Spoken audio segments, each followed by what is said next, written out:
Good morning बच्चों, आज हम करेंगे class 10 first flight prose section का last chapter number 7 the sermon at Banaras by Betty Renshaw.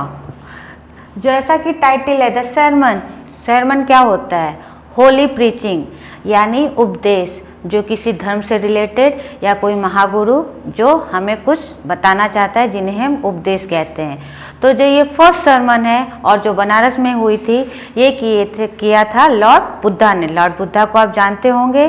तो लॉर्ड बुद्धा एक राजकुमार थे, लेकिन उनकी लाइफ में कुछ ऐसी चीज़ें होती हैं कि वो अपनी हंसी खुशी लाइफ को छोड़कर एक सन्यासियों का जीवन जीते हैं और इनलाइटमेंट की खोज में वो अपना महल छोड़ के जंगलों में रहते हैं। और जब उनको इनलाइटमेंट हो जाता है यानी ज्ञान की प्राप्ति हो जाती है, तो वो अपना पहला सरमन जो है बनारस में देते हैं।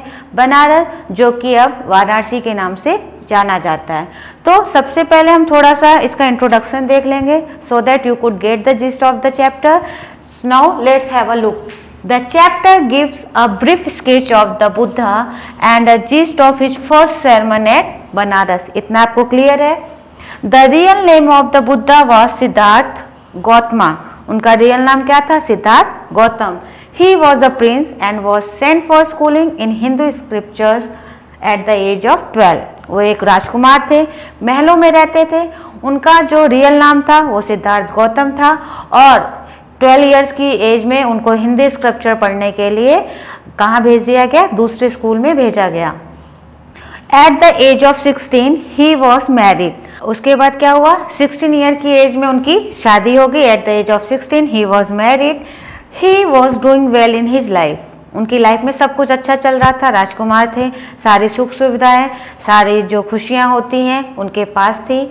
But suddenly some experiences change his view up towards life. लेकिन कुछ ऐसा होता है उनकी लाइफ में कि जो उनका जीवन देखने का नज़रिया या जीने का नज़रिया था वो एकदम से चेंज हो जाता है। And he left his home for searching some unspoken questions. और उस जो अनएक्सपेक्टेड उनका एक्सपीरियंस था उसकी वजह से उन्होंने क्या किया? उन्होंने अपना महल छोड़ दिया और उन क्वेश्चंस के जवाब लेने के लिए वो निकल पड़े जिनका जवाब शायद किसी के पास नहीं था। Before starting the chapter, we will see some word meaning for the chapter. Sacred, जिसे हम कहते हैं Holi, connected with God, scriptures, holy books of a particular religion, befitted, be suitable for, grief, great sadness, repair to go to a particular place, weary, showing no enthusiasm, wayside at the side of the road, overcome, taken control of, depart, to leave a place, kinsman, that is relative, slaughter, killing of animals, decay, gradual destruction, seek, to try to obtain, bless, that is lucky। तो अगर अब हम chapter की बात करें, जो ये chapter है वो लॉर्ड बुद्धा के बारे में है और उनके फर्स्ट सरमन के बारे में है जो उन्होंने बनारस में दिया था। तो लॉर्ड बुद्धा जो हैं, ही वॉज अ प्रिंस। तो क्या कहते हैं, एक राजकुमार होने के नाते वो बहुत अच्छी ज़िंदगी जी रहे थे। और at the age of 12 he was sent for schooling Hindu scriptures. Hindu scriptures पढ़ने के लिए उन्हें स्कूल भेज दिया गया और 16 साल की उम्र में उनकी शादी कर दी गई। और उनकी वाइफ का नाम क्या था? जो ये चैप्टर है, the chapter gives a brief sketch of lord Buddha and his first sermon at Banaras. तो जो लॉर्ड बुद्धा है उनके बारे में आपको बहुत अच्छे से पता है।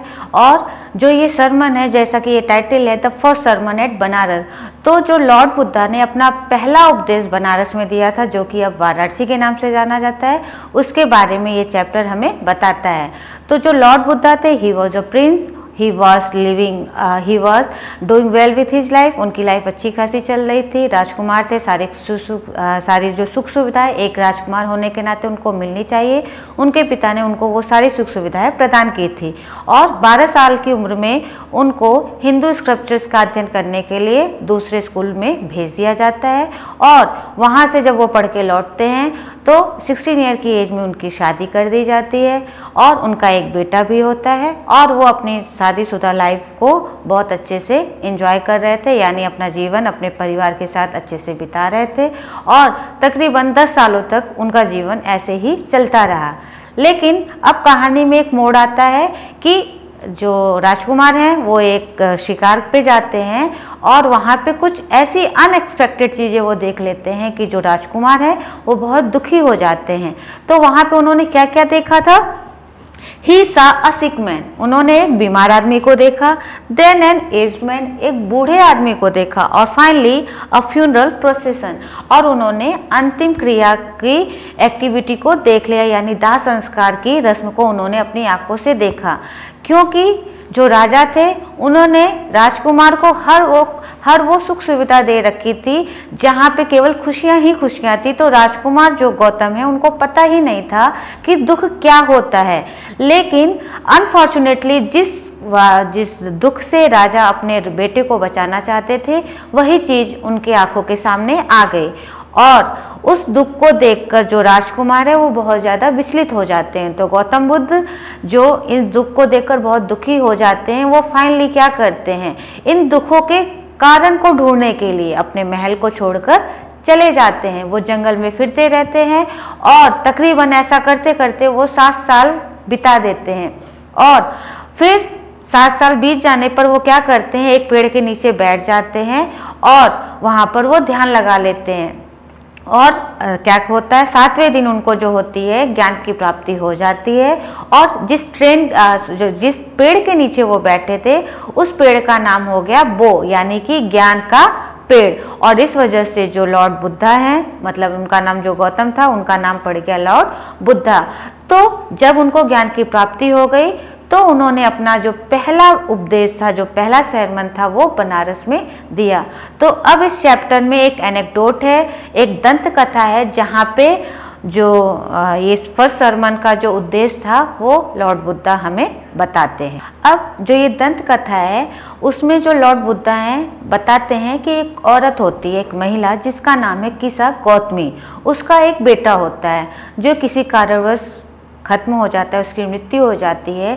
तो जो किसा गौतमी है वो व्याकुल हो जाती है अपने बेटे की मृत्यु पे। वो उसके शोक में इतनी दुखी हो जाती है कि वो इंसेन हो जाती है, यानी पागलों की तरह बिहेव करने लगती है और सबसे कहती है कोई ऐसी दवा बता दो, कोई ऐसा उपाय बता दो जिससे कि मेरा बेटा जीवित हो जाए। अब सबको पता है कि अगर आदमी मर गया है तो उसे जीवित नहीं किया जा सकता, लेकिन एक भले मानुस किसा से कहते हैं कि देखो मेरे पास तो इसका कोई उपाय नहीं है, हाँ लेकिन अगर तुम भगवान लॉर्ड बुद्धा के पास जाओगी तो डेफिनेटली वो तुम्हें इसका उपाय बता देंगे और तुम्हारा बेटा जीवित हो जाएगा। किसा गौतमी बहुत खुश होती है, वो लॉर्ड बुद्धा के पास जाती है और उनसे अपनी समस्या का समाधान करने को कहती है। तो लॉर्ड बुद्धा कहते हैं ठीक है, मैं तुम्हारे बेटे को जीवित कर दूंगा, जिंदा कर दूंगा, लेकिन उसके पहले तुम्हें एक काम करना होगा। तुम किसी ऐसे घर से मुझे मस्टर्ड सीड ला के दो जहाँ पे किसी की मौत ना हुई हो। किसा को ये बात बहुत अच्छी लगती है कि मस्टर्ड सीड तो आसानी से मिल जाएगा। फिर वो मस्टर्ड सीड लेने के लिए हर एक घर में जाती है और उनसे मस्टर्ड सीड मांगती है। मस्टर्ड सीड तो मिल जाती है, लेकिन जब वो उनसे ये पूछती है कि क्या आपके घर में किसी की मृत्यु हुई है, और हर घर ऐसा था जहाँ किसी न किसी की मृत्यु हुई थी, तो लोगों ने उससे कहना, मतलब जहाँ से भी वो लेती थी सब उससे कहते थे हमारे घर में हुई मौतों के बारे में पूछकर हमें और दुखी मत करो। ऐसा करते करते किसा गौतमी को शाम हो गई। वो जिस उत्साह के साथ लॉर्ड बुद्धा से मिल के आई थी कि उसे तो आसानी से ये मस्टर्ड सीड मिल जाएगी, लेकिन जो ऐसा घर ढूंढना उसके लिए बहुत मुश्किल हो रहा था जहाँ किसी की मौत न हुई हो। तो जो किसा गौतमी है वो थक हार के सड़क के किनारे बैठ जाती है और वो देखती है कि दिन भर जो शहर जगमगा रहा था, रात होते होते पूरा शहर जो है अंधेरे में डूब गया। अब उस अंधेरे को देखकर जो किसा है उसके मन में एक नई उम्मीद जगी। उम्मीद क्यों जगी? क्योंकि वो एक ऐसे चीज़ के लिए परेशान हो रही थी जो संभव ही नहीं है। क्योंकि जो इंसान जन्म लेता है वो मरता भी है। तो फिर वो लॉर्ड बुद्धा के पास जाती है और अपने किए पर शर्मिंदा होते हुए माफ़ी मांगती है। तो लॉर्ड बुद्धा जो हैं इस कहानी को अपने फर्स्ट सरमन में यूज करते हैं, बताते हैं, और उनका बताने का केवल एक उद्देश्य था कि जो इंसान पैदा हुआ है वो मरता भी है, और इस जन्म चरण के चक्र से, यानी जीवन और मृत्यु के चक्र से कोई भी इंसान नहीं बच पाता है। तो जो बेवकूफ़ होते हैं वो अपने दुखों का रोना रोते हैं, मौत का रोना रोते हैं, हर एक अनजाने भय पे रोते हैं। तो रोना किसी भी चीज़ का, लॉर्ड बुद्ध की तरह का कहना है कि किसी चीज़ पे रोना किसी चीज़ का उपाय नहीं है। अगर आपको दुखों से वास्तव में दूर होना है, आप चाहते हैं कि आपका दुख कम हो, तो आप ओवरकम करिए उस दुख पे जिस पे कि आपको दुखी होने का मौका मिलता है। आप ये मान लीजिए कि जो शरीर है वो नश्वर है, और जिस दिन आप चीज़ों को समझ जाएंगे, दुख के कारण को समझ जाएंगे, दुख अपने आप खत्म हो जाएगा। तो इस तरह जो फर्स्ट सरमन ऑफ बनारस है हमें ये बताता है कि जो जीवन है वो दुखों से भरा हुआ है, लेकिन एक इंसान होने के नाते हमें उन दुखों को क्या करना है, ओवरकम करना है। और जैसे ही हम ओवरकम कर लेंगे, हम चीज़ों को आसानी से एक्सेप्ट करना शुरू कर देते हैं।